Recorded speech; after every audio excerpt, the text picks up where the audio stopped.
Buenas tardes, mi nombre es Mónica Melisa Velázquez Girón, con carnet número 2017-02124. El día de hoy voy a exponerles sobre algunos temas que conciernen a la materia de Derecho Civil 3, la determinación relativa de la prestación. En la relación obligatoria, la prestación debe estar determinada. Esto porque es un requisito necesario para conocer con tal exactitud en qué consiste el comportamiento que debe desplegar el deudor. La determinabilidad de la prestación.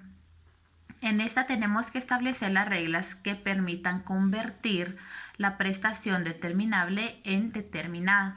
A veces se identifica el objeto de la prestación solo mediante la referencia a un género de cosas, y en esos casos la determinación concreta se consigue aplicando las reglas de las obligaciones genéricas.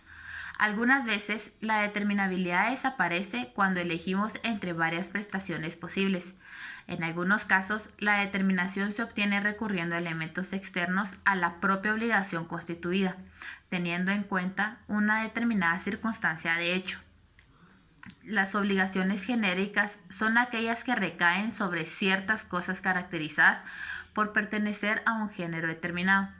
Estas no se determinan y se realizan a un género en específico. No se determina por su individualidad. Tampoco recaen necesariamente sobre cosas y servicios fungibles y se subdistinguen entre ordinarias o de género limitado. Se encuentra regulado en el artículo 1321 y 1322 del Código Civil. Los caracteres de las obligaciones genéricas son los siguientes. No recaen sobre cosas. Suele referirse a bienes inmuebles y el género limitado bajo el entendido que el objeto no se determina. La especificación es aquella donde la prestación del deudor se encuentre individualizada y la entrega de la cosa diferente no satisfaga la necesidad del acreedor. Estas se encuentran específicamente determinadas. Es individualizada, especificada y tiene toda la concentración en la cosa. Esta se convierte en específica con los requisitos. Las obligaciones de género limitado se producen cuando el objeto de la prestación no se determina solo por su pertenencia a un género, sino por una serie de datos que limita al género de la obligación. Estas obligaciones no abarcan a todos los individuos que forman un género, sino que solamente comprenden a una especie o parte de ella. Es decir, se limita el género por algunos datos que caracterizan a un sector por sus integrantes y se exige el cumplimiento de la obligación para que se efectúe con ejemplares de la porción del mismo género. Por ejemplo, si se pacta la entrega de vacas Holando, no podrá cumplirse la obligación con vacas Jersey, aunque sean tan buenas o mejores lecheras que las vacas Holando. Estas se encuentran reguladas en el artículo 1538 del Código Civil. Las diferencias entre las obligaciones específicas y las obligaciones genéricas es que la específica tiene que ser clara, precisa y puntual sobre la cosa. Cumple la obligación cuando el deudor entrega la prestación. Es individualizada. La genérica no se tiene claro sobre lo que se da o se hace. Se puede convertir en específica y es indeterminada. Las obligaciones alternativas son todas aquellas en las que el deudor debe desarrollar completamente una prestación de las varias a las que está obligado a cumplir. Estas se encuentran diferenciadas y especificadas. Cuando se hallan dos prestaciones sometidas a la prestación de derecho, el deudor no puede solo ejecutar solo una de ellas. La diferencia entre las obligaciones alternativas y las facultativas. Las alternativas hay pluralidad de prestaciones, hay derecho de elección y si desaparece una de las prestaciones subsisten las demás. Las facultativas no hay una prestación única, el acreedor solo puede exigir la prestación principal y si desaparece la prestación principal se extingue la obligación. La diferencia entre las obligaciones facultativas y genéricas es que la facultativa, la obligación versa sobre una cosa determinada, pero en el que el obligado tiene la facultad de dar otra en su lugar. Mientras que en las genéricas recaen sobre ciertas cosas caracterizadas por pertenecer a un género determinado. La diferencia entre las obligaciones facultativas y las accesorias es que las facultativas el deudor puede liberarse realizando otra prestación. En la obligación facultativa es la que, no teniendo por objeto sino una sola prestación, da al deudor la facultad de sustituir esa prestación por otra, mientras que las accesorias pueden constituir en la entrega de una cosa en la realización o abstención de un hecho. Las obligaciones pecuniarias consisten en la obligación de pagar una suma de dinero concreta, es decir, la esencia de la obligación pecuniaria es incorporar al patrimonio del acreedor el valor de una suma del dinero pactado por el contrato. Estas obligaciones también son llamadas deudas de dinero. En las obligaciones pecuniarias no es una obligación específica, pero tampoco es genérica. Las deudas pecuniarias pueden frustrar la finalidad de las mismas, que no es otra que incorporar al patrimonio del acreedor. ¿Qué es el dinero? El dinero es un medio de intercambio, por lo general en forma de billetes y monedas, que es aceptada por la sociedad para el pago de bienes, servicios y todo tipo de obligaciones. Las funciones del dinero son las siguientes: sirve para el intercambio, sirve como medio de pago, es un medio de extinción de una obligación y el dinero cumple función de pago. Las deudas de dinero pueden ser sumas de dinero y deudas de valor. El cumplimiento de la obligación es la plena y absoluta realización en la vida de lo convenido por las partes al contraer la obligación. El deudor debe realizar el acto principal en que consista la obligación. Este acto principal se realiza según el tenor de la obligación en el tiempo, lugar y modo convenidos. Artículo 1380 a 1422 del Código Civil. El pago o cumplimiento. Se entenderá pagada una cosa cuando se hubiese entregado o hecho la prestación en que la obligación consista. El cumplimiento de la obligación es la realización efectiva de la prestación debida. Por eso, el cumplimiento es la causa más normal de extinción de las obligaciones, porque solo ella se adecúa perfectamente a la dinámica de la obligación, que nace para ser cumplida. El pago es el modo natural de extinguir una obligación por el cumplimiento de lo debido, ya sea que consista en dar, prestar o hacer. El pago extingue totalmente el vínculo obligacional con accesorios y garantías. Los sujetos del pago, según los artículos 1380 a 1385 del Código Civil, son los siguientes: el pago realizado por un tercero, pago realizado al acreedor aparente, pago por ingreso a acta corriente y mediante tarjeta de crédito. Los requisitos objetivos del pago es la integridad y la identidad. En la integridad no se entenderá pagada una deuda sino cuando se hubiera entregado completamente la cosa o efectuado la prestación en que la obligación consistía.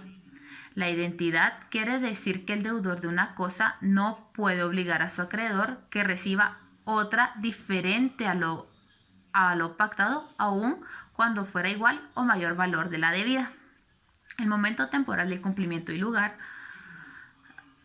de esta determinación es importante, pues a partir de el deudor incumplidor incurre en mora y comienza a generarse perjuicios para el acreedor, de los que habrá que responder el deudor. Determinar el lugar exacto y cumplimiento de la obligación tiene gran importancia. Por ello, es aconsejable fijarlo en la Constitución de la obligación, artículo 1398 del Código Civil.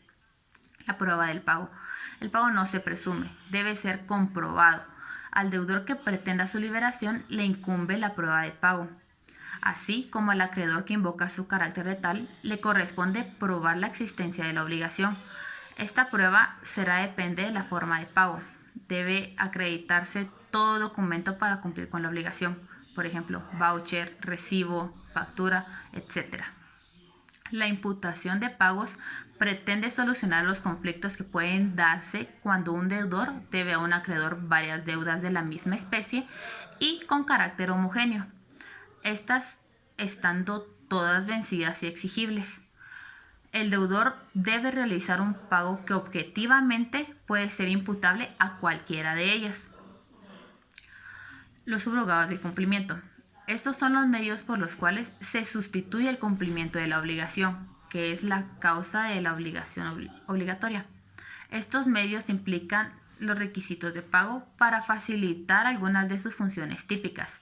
Son medios alternativos. Las formas especiales de pago son imputación de pago, pago por consignación, dación en pago y cesión de bienes.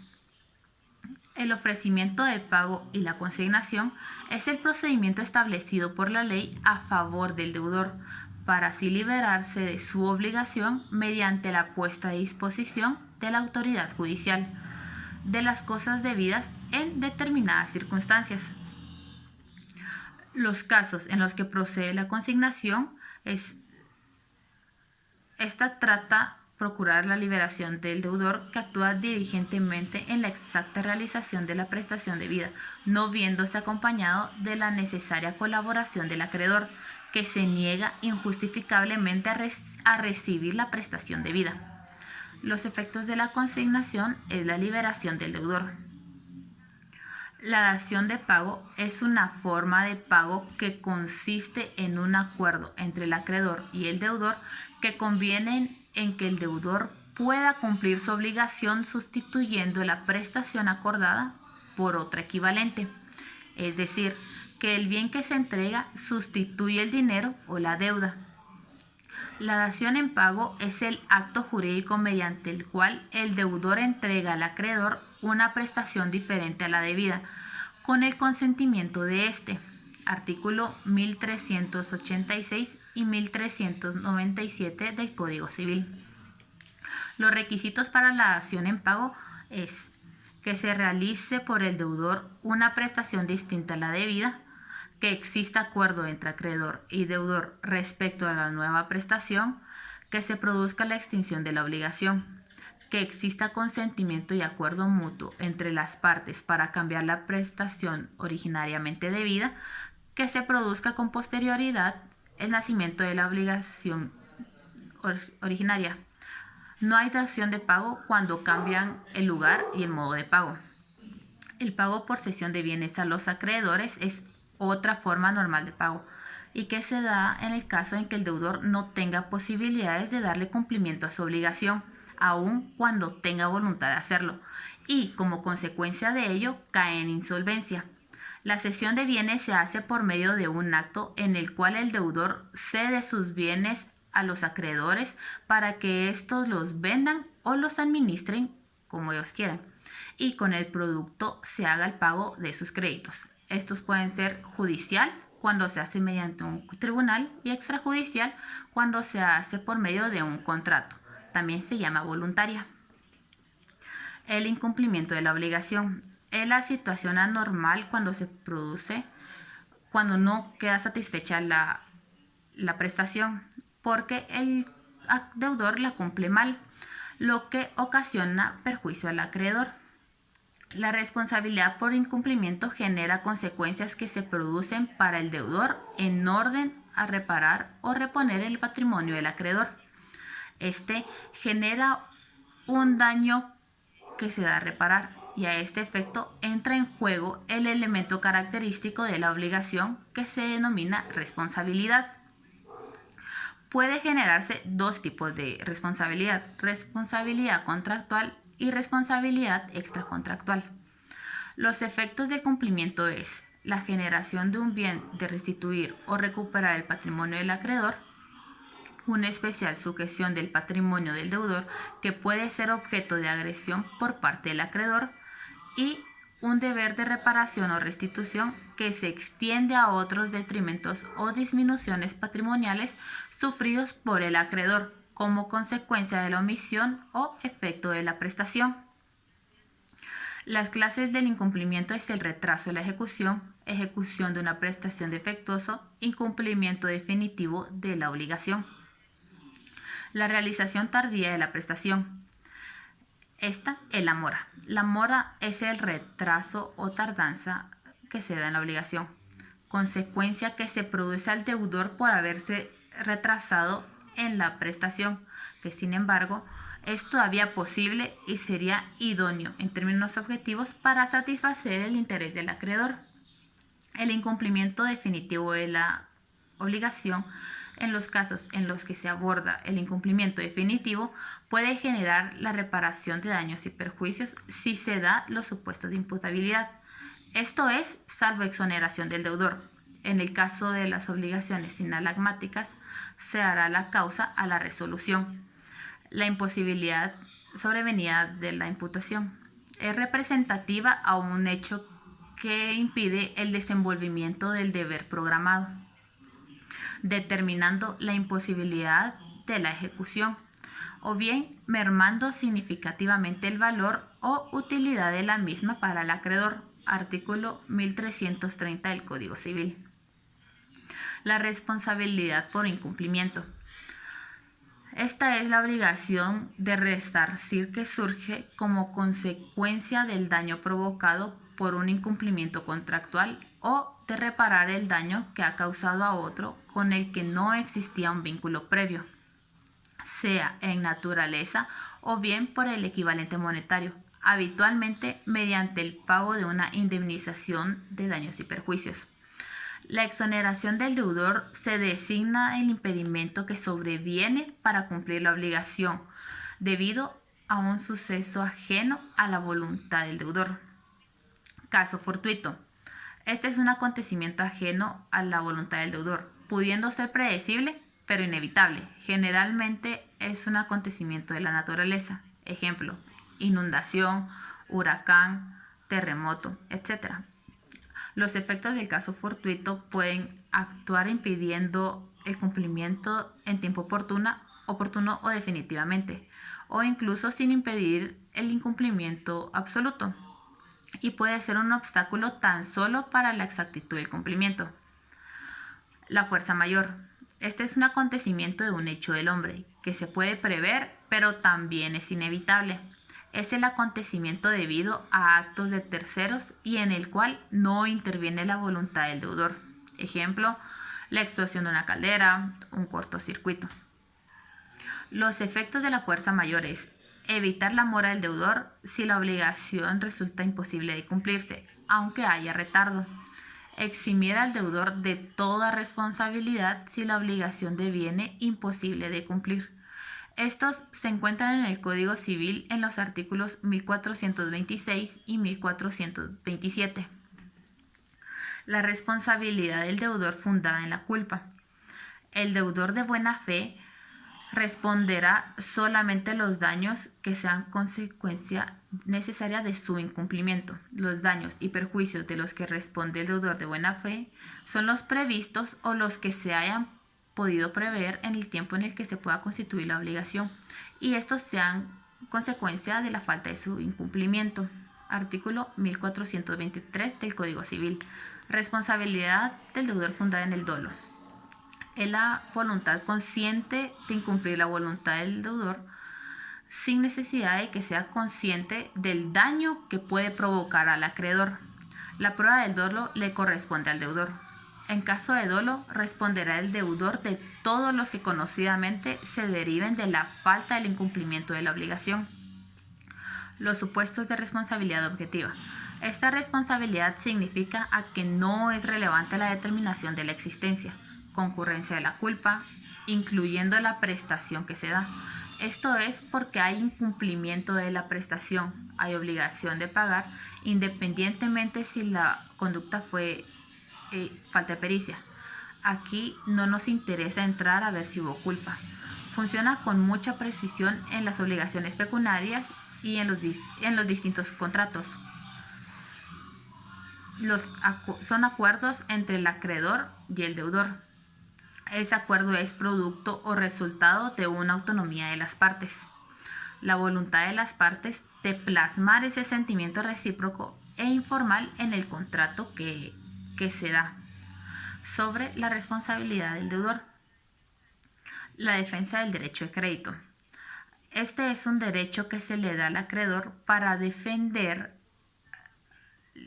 el oprimimiento por parte del deudor.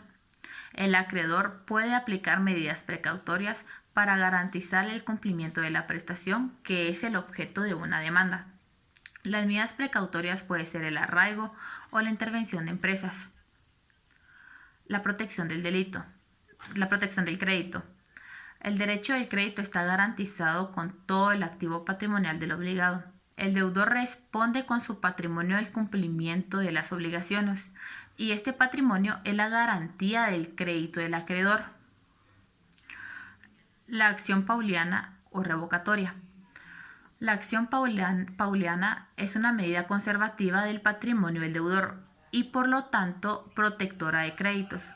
El poder que el ordenamiento jurídico le confiere a los acreedores para impugnar los actos que el deudor realice al fraude de sus derechos.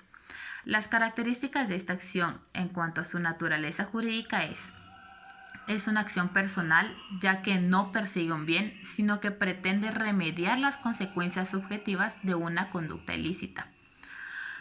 Es una acción rescissoria y no de nulidad. Y finalmente es una acción con una función conservativa y no ejecutiva. La tutela represiva. En esta, el acreedor dispone, en caso de incumplimiento de una acción, para exigir al deudor por vía coactiva el incumplimiento de la prestación. Si ya no es posible el cumplimiento o la prestación es personalísima y no puede obligarse al deudor, la acción del cumplimiento se transforma en una prestación de daños y perjuicios. Los daños y perjuicios son las indemnizaciones que procede siempre que el deudor no cumple su obligación o la cumple imperfectamente o con retardo. El acreedor tiene un efecto del el derecho de exigir al deudor el cumplimiento en el plazo estipulado. Si este cumplimiento no se logra, el acreedor puede exigir al deudor el cumplimiento equivalente, o sea, el pago de la indemnización. Este tiene lugar no solo en las obligaciones de dar, sino que también en las de hacer y no hacer. Y los daños de perjuicios que deben resolverse es la falta de incumplimiento, incumplimiento imperfecto o de incumplimiento con retardo. Estos están en los artículos 1334 del Código Civil. Estos serían algunos temas que conciernen a la materia de Derecho Civil 3. Feliz tarde.